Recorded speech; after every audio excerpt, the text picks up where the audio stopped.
Thank you very much. This has been really interesting this morning. Before we start, I wanted to make two observations about the first two speakers.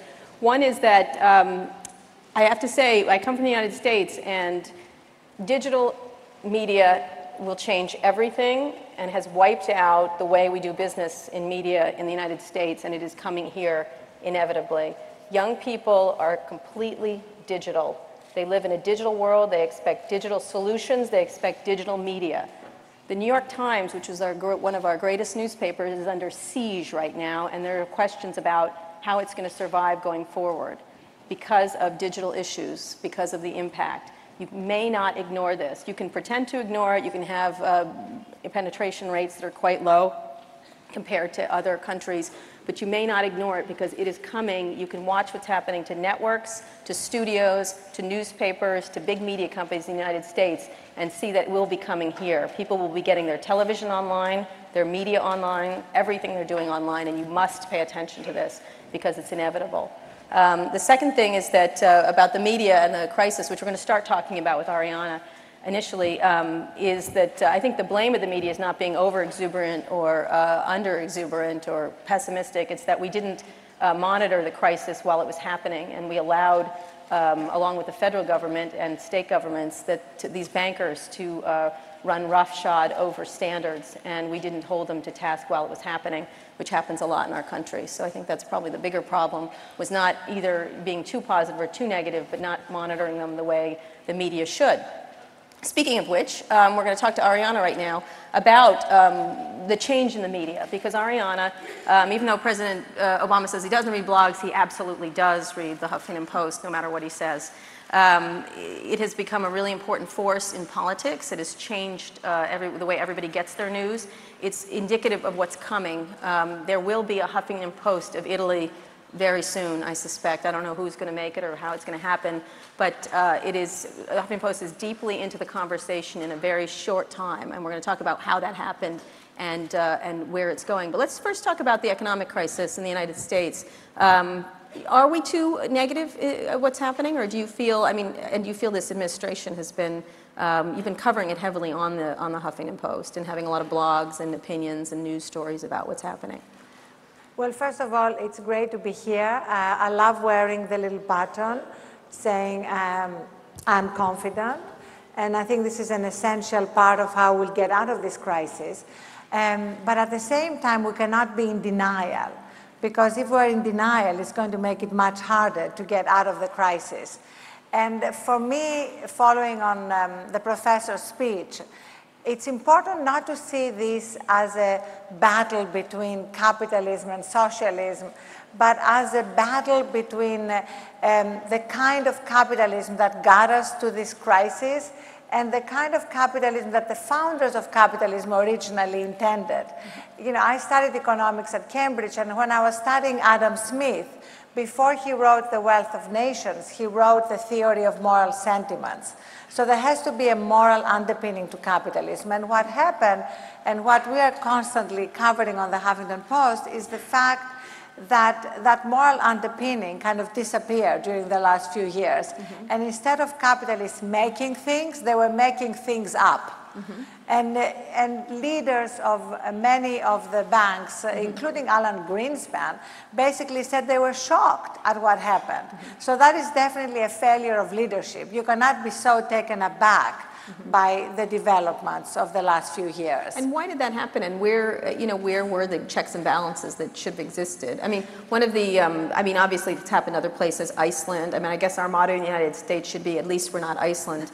But what happened to that in the process with the media, with the administration? Well, it started actually at the end of the Clinton years, when the repeal of the Glass-Steagall Act started the repeal of basic regulations that were intended to basically protect the capitalist system. And those of you who love Ayn Rand, the way Alan Greenspan and many in America do, Ayn Rand would be turning in her grave now. Mm-hmm. Because here you had capitalists who basically were being rewarded while their companies were failing. That's not capitalism. And my problem right now with what the administration is doing in terms of the bank bailout is that they are not allowing the failure to occur. They are not allowing the creative destruction to occur. They are protecting the banks. These banks are insolvent. They should be allowed to fail. They should be taken into receivership, cleaned out, and handed to people who can actually run them, because you cannot expect the same people who brought us here to get us out of here. It's kind of the definition of insanity, you know, doing the same thing, expecting different results. Right. So why hasn't that, how do you judge what the reaction has been since Barack Obama's entered the office? I think that the Achilles heel of the Obama plan is the way he's dealing with the banks. The way they are continuing to throw billions and hundreds of billions of dollars at AIG, at Citibank, and since the problem is not liquidity but solvency, that's not going to solve the problem. And we see that again and again, because the interests of the banks are not aligned with the public interest.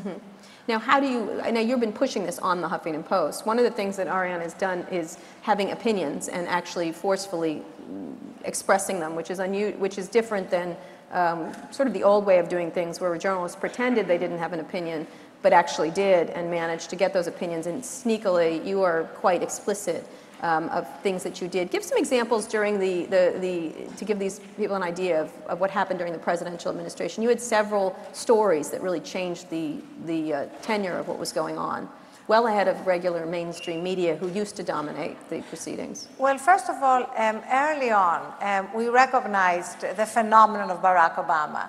So while the mainstream media were assuming that Hillary Clinton would win the primary, we saw early on that Barack Obama was the kind of transformative leader that the times required, that his theme of change resonated with the zeitgeist, while Hillary Clinton's theme of experience was not as congruent with the spirit of the times. Also, Barack Obama from the beginning was masterful at using the internet. I can say categorically that were it not for the internet, Barack Obama would not be president.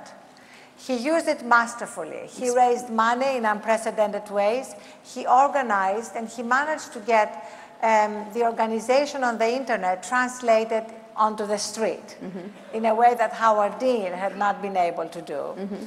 And the other thing that was very powerful was that whenever there were all these attacks on him, it was much easier to refuse them and to prove, you know, the unreality of many of them because of the internet. So while the internet can spread false rumors quickly, it can also very quickly demolish the attacks. Right, absolutely. And give me some examples of some of the stories that you all wrote. Well, for example, when the whole controversy around Reverend Wright. This was Jeremiah Wright, who was the Wright. controversial minister who said some very untoward things. And first of all, Barack Obama, before he did anything else, he wrote a blog for the Huffington Post in which he explained why he had remained in that church. So he doesn't read blogs, but he writes. He doesn't read blogs, but he writes.